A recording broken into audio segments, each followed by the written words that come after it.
Halo, halo, halo, halo, halo, halo. Halo Bandung, apa kabar Besti? Semoga baik-baik saja. Bagaimana? Angkat tangan, angkat kaki, bawa senjata, dan memakai seragam hijau. Ayo, siapa yang cita-citanya mau menjadi tentara? Check it out, check it out. Sini tentara ya, khususnya penerimaan bintara. Syaratnya apa sih? Yang persyaratannya tuh yang A. Persyaratan umumnya ya. Yang pertama harus WNI, warga negara Indonesia. Yang kedua, beriman dan bertakwa kepada Tuhan Yang Maha Esa. Yang ketiga, setia kepada NKRI. Yang keempat, tidak memiliki catatan kriminalitas yang dikeluarkan secara tertulis oleh kepolisian. Jadi kalau yang mau jadi TNI itu tidak boleh jahat ya, tidak boleh kriminal, tidak boleh mencuri, contohnya tidak boleh mencuri, tidak boleh merampok ya. Yang kelima, sehat jasmani dan rohani serta tidak berkacamata. Nah ingat, tidak berkacamata. Jadi kalau masuk TNI Bintara tidak boleh pakai kacamata ya. Jadi adik-adik itu harus menjaga kesehatan mata dengan cara ya mengatur pandangan mata ke HP, ke komputer, lalu banyak makan sayur, banyak makan wortel. Lalu yang keenam, tidak sedang kehilangan hak menjadi prajurit ya. Lalu yang persyaratan lain, yang B, itu kan tadi yang A ya, yang A itu persyaratan umum, yang B-nya pria dan atau wanita. Lalu bukan anggota atau mantan prajurit TNI, Polri atau PNS TNI. Lalu yang kedua, berijazah minimal SMA, MA, SMK, baik negeri ataupun swasta yang terakreditasi ya. Lalu yang A-nya tuh lulusan SMA tahun 2017. Berarti ini 3 tahun ya. 3 tahun lulusan SMA tahun 2017. Ini kan 2022, 2001 ya. Nilai ujian nasional rata-rata minimal 40 untuk wilayah di Pulau Jawa dan Pulau Sumatera dan Bali, dan 38 untuk wilayah lainnya. Berarti yang beda 2 ya. Yang 40 tuh yang di pulau-pulau apa sih, Jawa, Sumatera, Bali, Provinsi Bali, termasuk canggih teknologinya. Yang B, lulusan SMA SMK tahun 2018, nilai ujian nasional tuh rata-rata minimal 39. Nah, 39 untuk wilayah Pulau Jawa, Sumatera dan Bali, dan minimal 37 untuk wilayah lainnya. Lalu yang C, lulusan SMA tahun 2019 nilai ujian rata-rata minimal 40.5 ya, 40.5. Jadi dia beda-beda ya, 2017 40, 2018 39, 2019 40.5, berarti ke bawahnya 38.5. Lalu yang 2019 SMA, MA, SMK yang D minimal 40.5 untuk wilayah Pulau Jawa. Ini sama aja ya. Tahun 2020 nilai minimal rata-rata rapot ya dari 3 mata pelajaran. Jadi 3 pelajaran, jadi bukan diambil lagi nilai UAN karena UAN sudah dihapuskan ya tahun 2020. Bahasa Indonesia, bahasa Inggris dan matematika adalah 68. Berarti 68. Lalu tahun 2001 lulusan SMA nilai minimal rata-rata rapot dari 3 mata pelajaran 70. Dia naik dari 68 70. Dan yang lulusan SMA, MA, SMK tahun 2022 nilai ujian nasional rata-rata akan ditentukan kemudian. Nah, ditentukan kemudian ya. Lalu yang ketiga, belum pernah kawin dan sanggup tidak kawin selama dalam pendidikan pertama sampai dengan 2 tahun setelah selesai pendidikan pertama. Berarti ini dalam pendidikan pertama 1 tahun ya, anggaplah hampir 4 tahun atau 5 tahun tidak menikah ya. Lalu yang keempat, usia nih. Masalah usia, berumur sekurang-kurangnya 17 tahun 9 bulan dan setinggi-tingginya 22 tahun pada saat pembukaan pendidikan pertama. Jadi pas pembukaannya pendidikan pertama. Kalau di sini tanggal 6 Mei ya. 6 Mei. Lalu yang B, berumur sekurang-kurangnya 17 tahun 9 bulan atau setinggi-tingginya 22 tahun pada saat pembukaan pendidikan pertama tanggal 25 September untuk cabak PK kalian pria. Lalu yang kelima, memiliki tinggi badan 160 cm untuk laki-laki dan 155 cm untuk perempuan ya. Jadi 160 untuk laki-laki dan 155 cm untuk perempuan. Lalu yang keenam, bersedia menjalani ikatan dinas pertama IDP selama 10 tahun. Lalu yang ketujuh, bersedia ditempatkan di seluruh wilayah NKRI.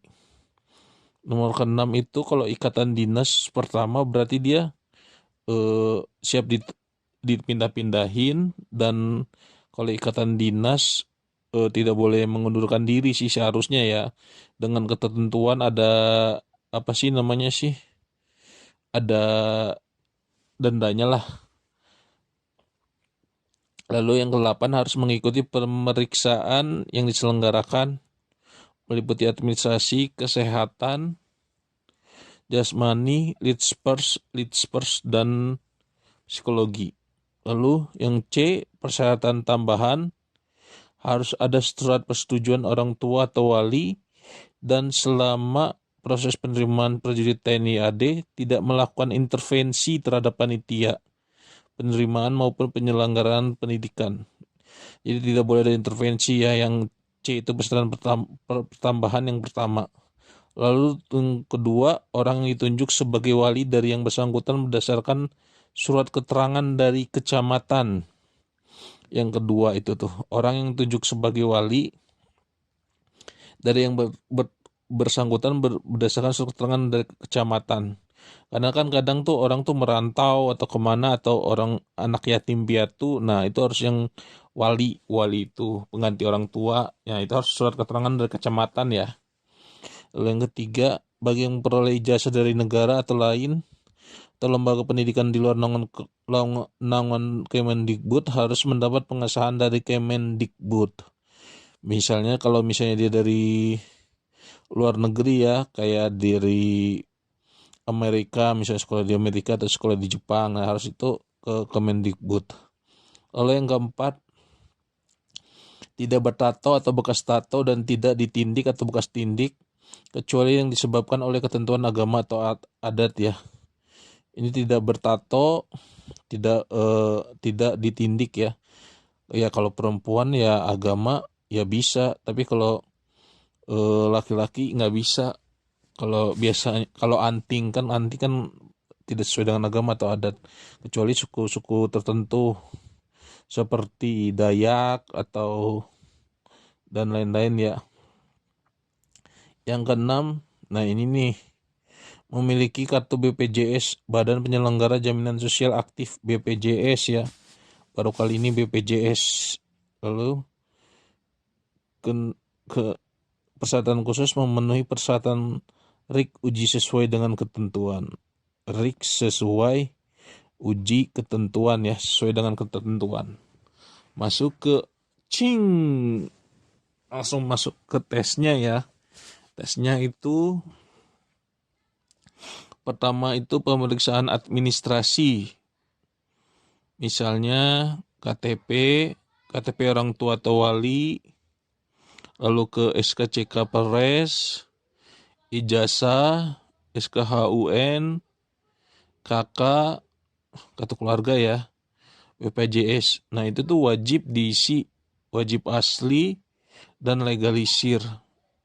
Perlu diingat di sini juga pemeriksaan administrasi harus sama ya, yang diketik maupun yang tercantum dengan lembar aslinya. Lalu yang kedua, setelah lulus nih, kesehatan jasmani dan rohani. Yang kedua tuh kita meliputi dua tahap ya.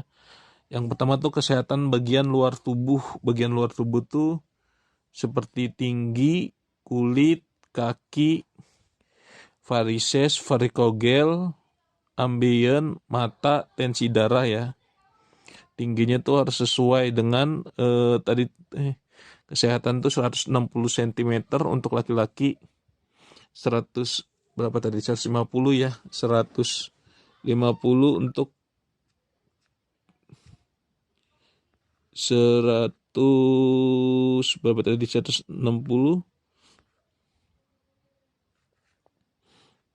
150 ya, mana sih tadi teh,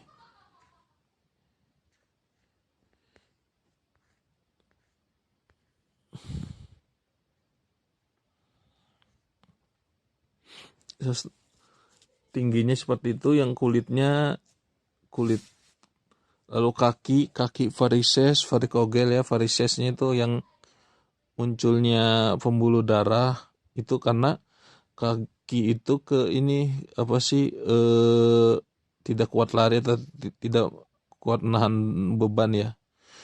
Ambien itu daerah pantat. Kalau pantat itu berarti dia tidak kuat untuk duduk. Mata biasanya diukur, tidak boleh pakai kacamata ya kalau di sini.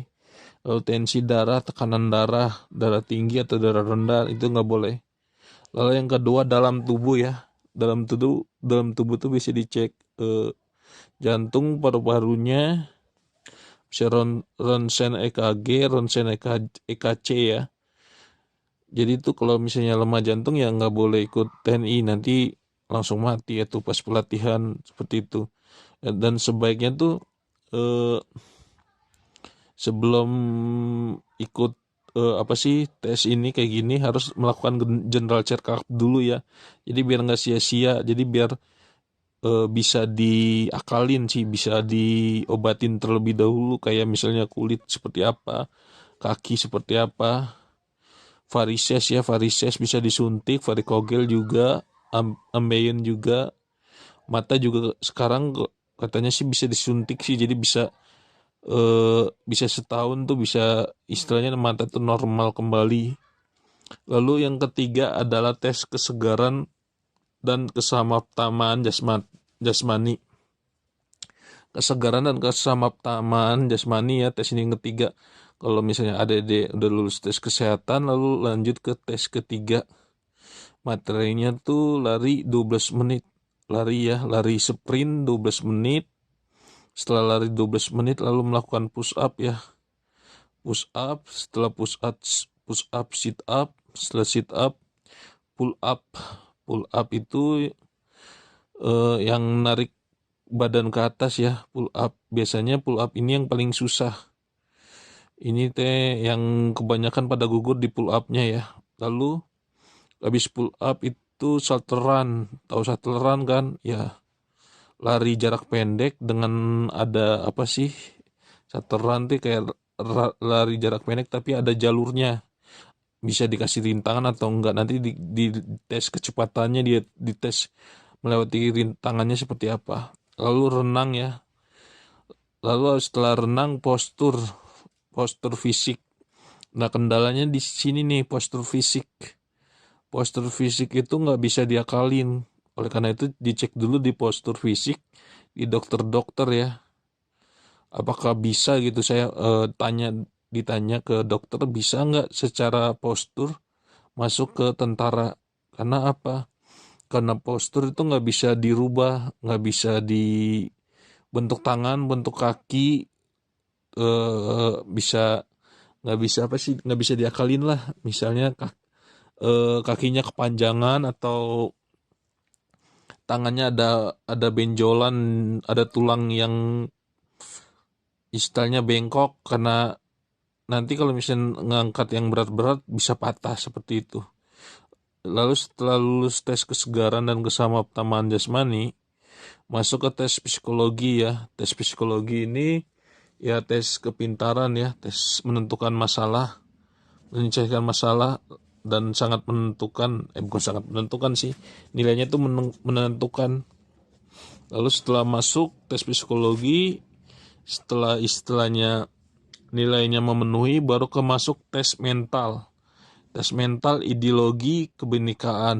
Nah, ini tes kewawasan kebangsaan ya, undang-undang dasar, tes integritas, disatuin di sini semuanya.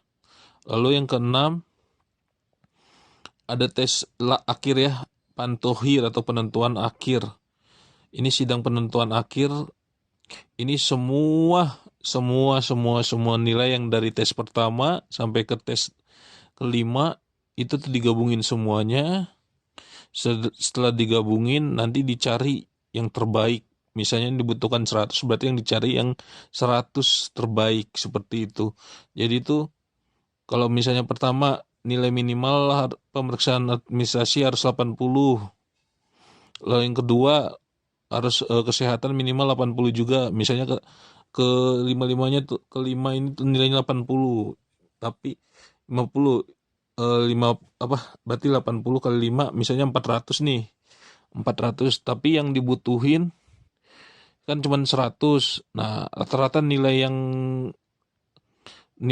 apa sih anak-anak itu 410. Nah, berarti kan lebih ke atas lagi. Jadi harus benar belajar dan digenjot dari awal ya. Kalau TNI ini persiapannya mungkin dari nilai, dari postur fisik. Kalau postur fisik dijaga itu dari SD ya. Jadi dari sekolah dasar tuh posturnya harus dijaga. Nah, supaya istilahnya lebih tinggi gimana sih? Ya main basket, main olahraga, renang. Kalau tinggi ya banyak lari, istilahnya tuh. Lari itu akan membentuk postur yang baik ya. Jadi postur itu tidak bisa setahun 2 tahun, tapi postur itu diukur dari SD ya. Jadi nggak langsung dibentuk dari SD, bukan dari SMP atau SMA. Ya emang sih ada orang-orang tertentu yang istilahnya tuh posturnya bagus. Nah, kenapa itu? Karena dia banyak banyak istilahnya tuh banyak olahraga. Jadi sebenarnya olahraga itu membentuk postur yang bagus. Jadi nggak ada tuh olahraga dari kecil kayak gitu, kecuali emang udah cacat fisik ya. Apa sih orang dengan cacat fisik gitu, itu udah pasti nggak bisa lah.